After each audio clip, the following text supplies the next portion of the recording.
এই মেয়েটি আজকে জঙ্গলে পরিক্রমা করতে বেরিয়েছিল। তখন হাঁটতে হাঁটতে হঠাৎ করে একটি কাঁটা গাছের ওপরে তার হাতটি পড়ে যায়। সেই গাছের মধ্যে অনেক মাছি ছিল। সেই বড় বড় সাইজের মাছিগুলি তার কাঁধের মধ্যে গিয়ে কামড়ে দেয়। সঙ্গে সঙ্গে সে তাড়াতাড়ি করে ডক্টরের কাছে যায়।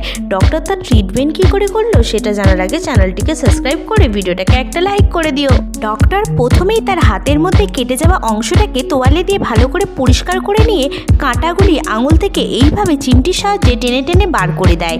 এরপর ফোলা অংশগুলিটিকে ভালো করে টিপে সেখানের পুঁজ রক্তটাকে বার করে কটন বল দিয়ে পরিষ্কার করে নিয়ে একটি লাল রঙের ওষুধ কটন স্টিক দিয়ে সেই ক্ষত অংশে ভালো করে লাগিয়ে দেয়। তারপর সেটা শুকনো হয়ে যেতে সেখানে একটি ক্রিম লাগিয়ে দেয়। শেষমেশ হাতটি ঠিক হয়ে যায় এবং নখটি কেটে দেয়।